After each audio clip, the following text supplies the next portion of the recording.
So I'm dreaming of this place. It's Leopold's Book Bar Cafe. It's the dreamiest bookstore, cafe, and cocktail bar combo you'll ever find. And it's right here at 1301 Regent Street. They've got the latest books from around the world, wines to sip or take home, and live jazz, plus open hours until midnight most nights of the week. You can grab a drink or dessert and just kick back at Leopold's.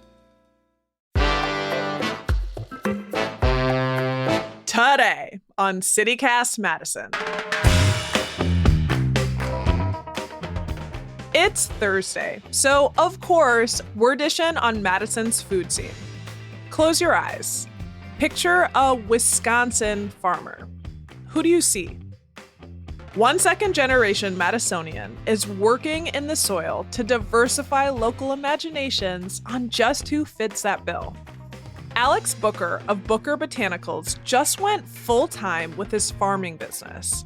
And at its core is Black sustainable agriculture. He farms in Black Earth and at his Madison home. And he's a longtime Madison urban farming educator working to reconnect BIPOC Madisonians to our food systems. It's Thursday, September 7th. I'm Bianca Martin, and here's what Madison's talking about.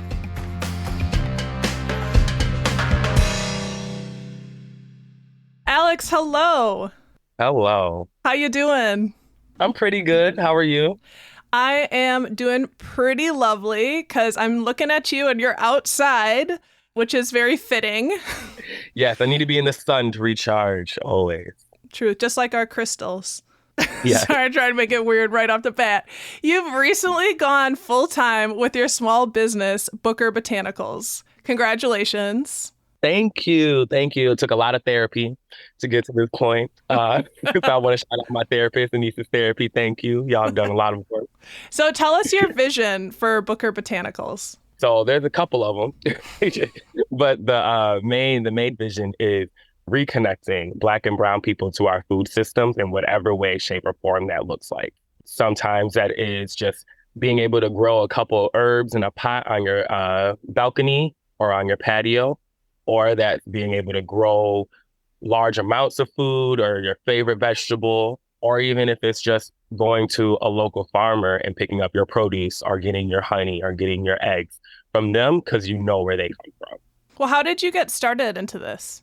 So I've always gardened. I've been gardening since I was a little kid. My family owns farms in Mississippi, has land down there.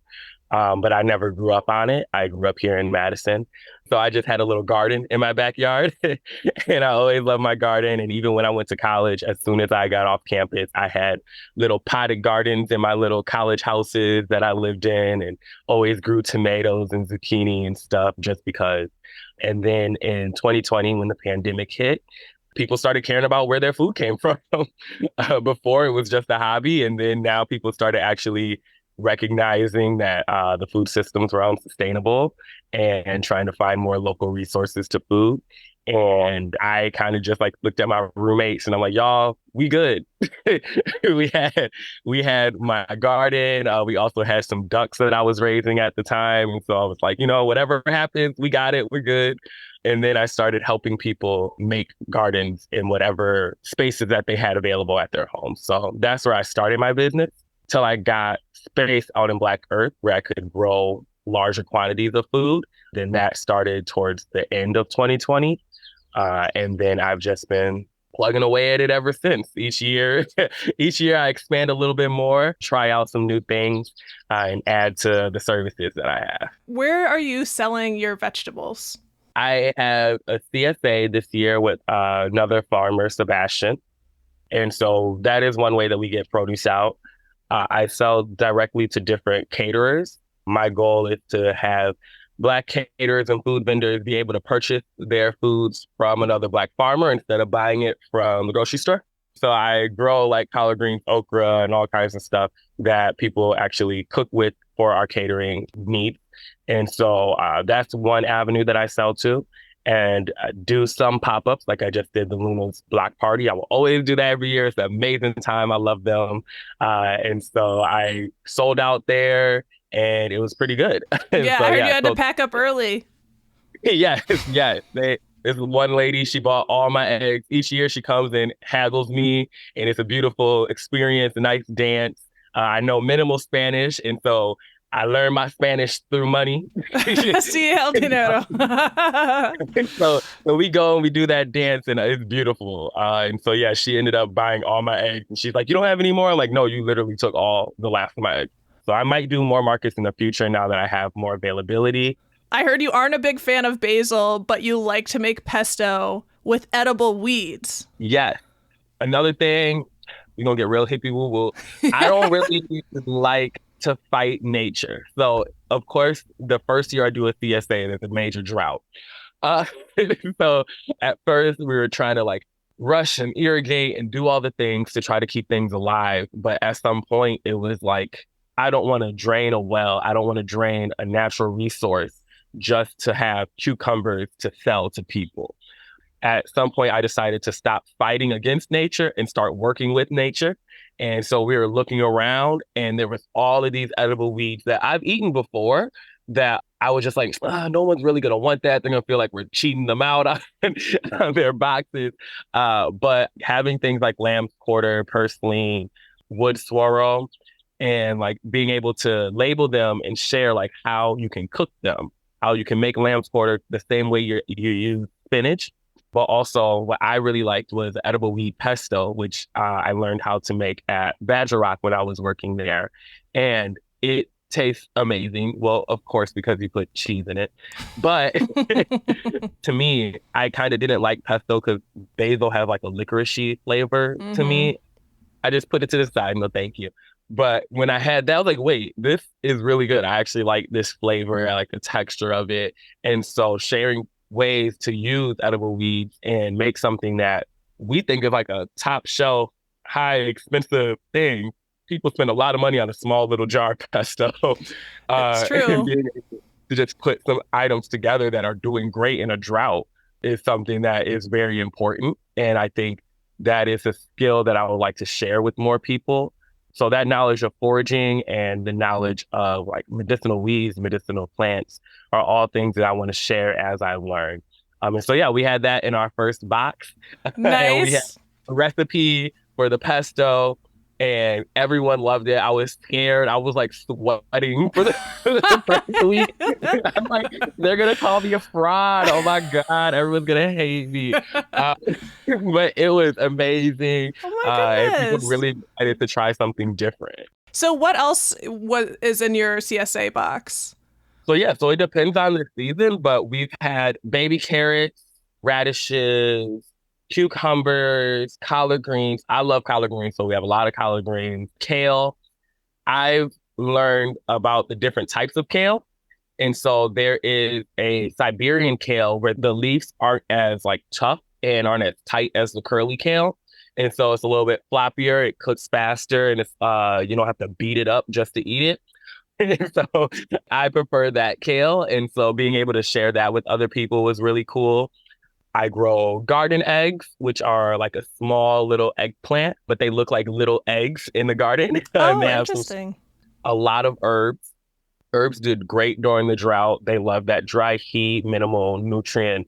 And so sharing a lot of different herbs with people and then sharing how to use those herbs and using them fresh or drying them. So I made them in bunches that were small enough that people could either hang up and dry or that they could make it into a tea, cook it into some pastries or anything like that. Mm, A lot of those types of things. yeah.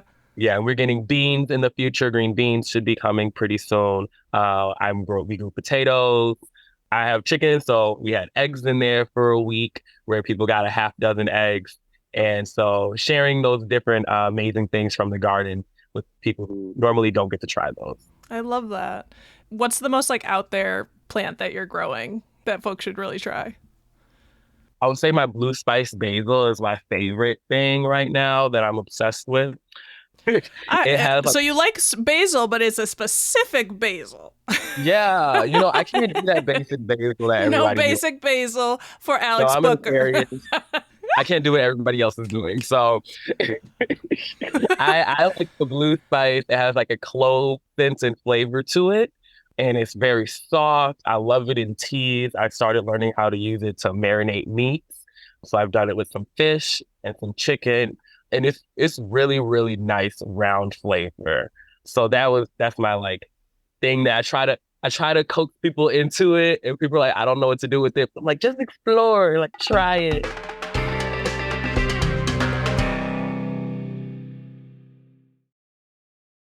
Do I understand this correctly that you're hoping to kind of make a space, almost even like a retreat space? Yeah, so long down the line, when I do decide to purchase land, I would like to have that be a space where it's a retreat space, where we blend licensed therapy and hippie woo woo therapy, and we have access for all of that stuff for our Black and Brown people.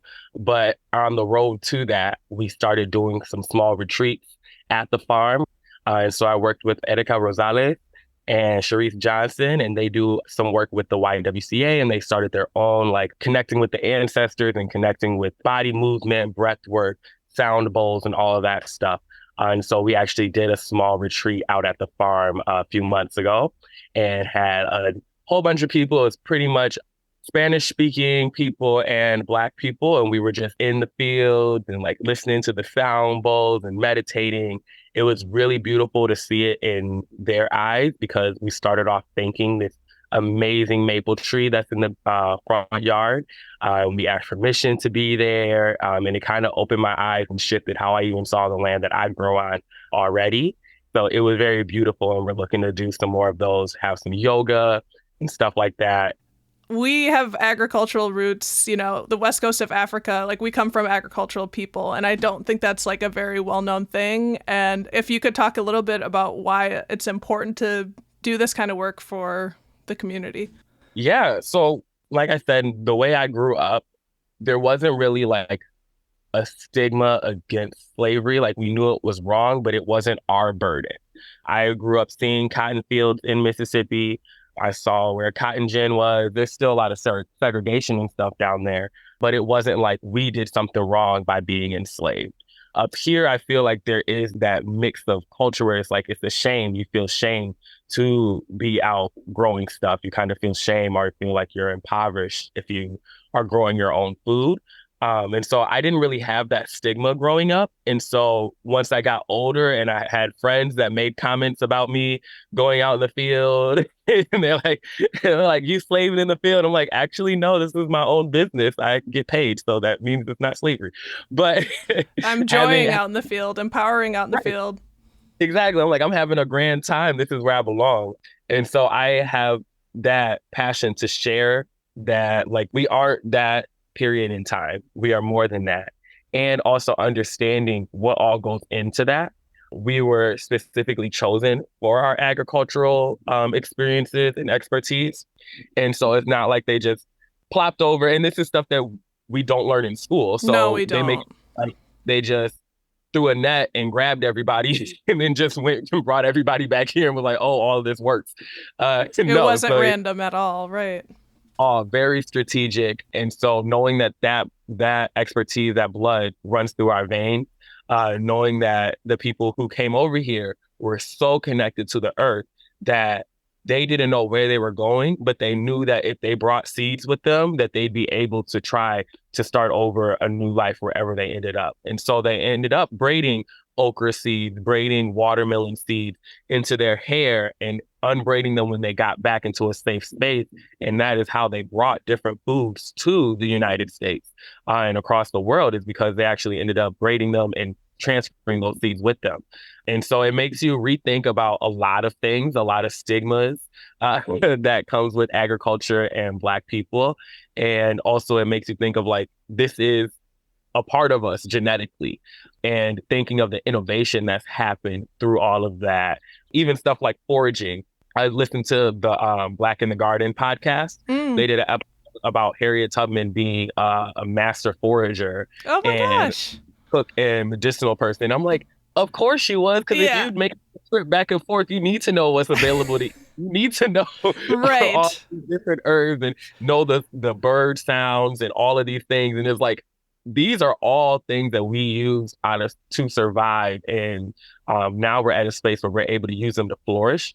And it's time for us to go back to those ways and go back to that knowledge, because the food systems is not just failing Black people, it's failing everybody. But we have a chance to be able to reconnect to those old ways and figure out how to help us move forward. You mentioned how you worked for the Badger Rock Neighborhood Center. You worked for Urban Triage as a farm educator. Like, are you taking those skills with you now, being full-time at Booker Botanicals? Yes, I am excited now that I have more time to do some workshops with people and with the community, and doing some educational things of just how to use different foods, learning about different foods, learning how to grow in different conditions. I am growing in 3 different locations right now, out in Black Earth, which is a very rural space. And then I'm also growing here where I live in my backyard. So it's more of a suburban garden. And then I also have a couple community garden plots at Badger Rock Neighborhood Center. And so being able to show how to produce enough either for yourself, to share, to even sell through these different small plots of land is something that I really am passionate about teaching. That sounds huge. Yeah, and then bees, I am going to be beekeeping next year. I learned how to beekeep at Badger Rock.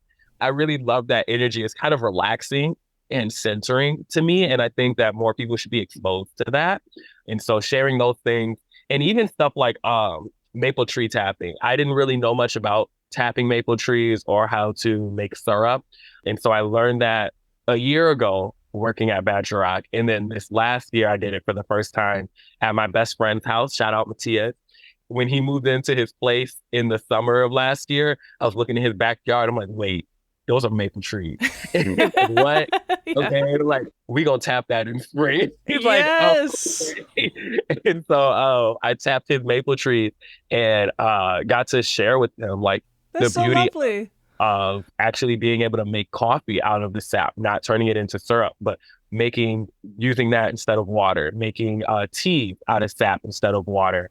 I learned, or I understand that you were the only Black farmer from Wisconsin at last year's National Black Farmers Association conference. And yes. Wow. And why do you think Wisconsin has so few Black farmers? Why is that? I think we are here, but I think that we're dispersed in a lot of areas. I believe, especially in Madison, and this is, don't let the nonprofits hear me, but it is a very nonprofit heavy space. And so a lot of people who are in this space of like growing food and getting food to our community, we end up in the nonprofit world. We end up working with different centers and stuff like that because we want to get the food out to the people. When you're doing that, you don't really have control over what you're growing, when you're growing, or even having your own plot and space to sustain off of. There's people who are interested in gardening and farming. I know a lot of them, but it's just not having a lot of people who have the structures to start their businesses.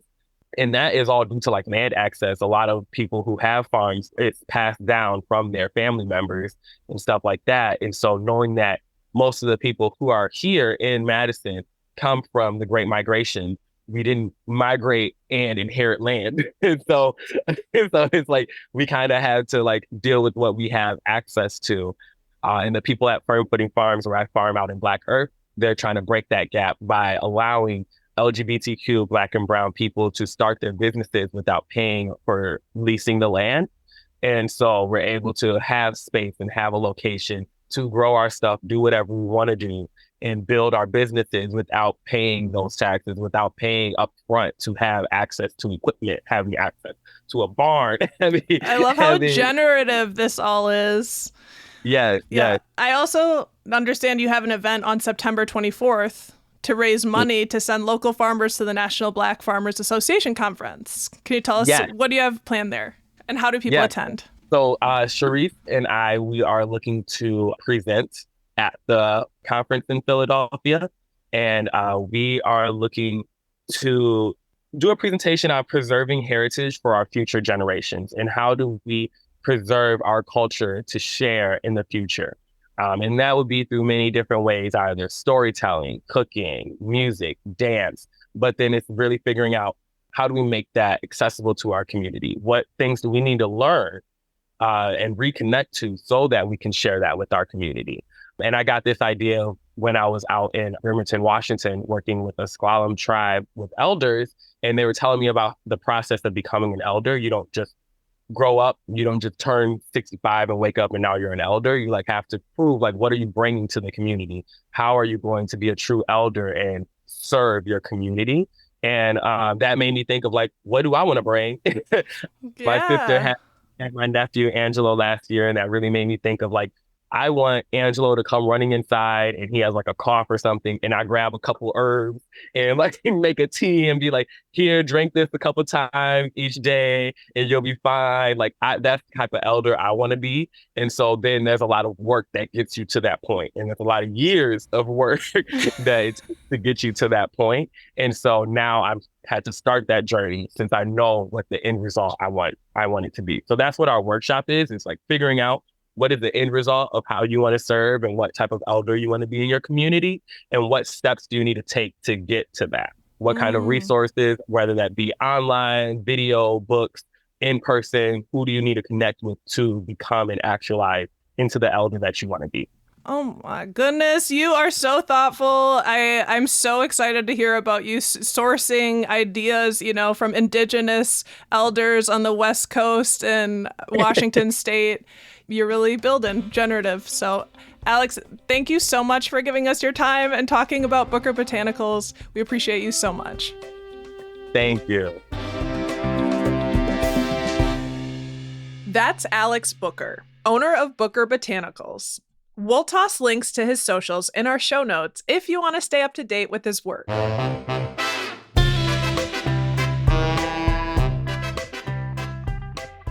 And here's what else Madison's talking about: campus safety.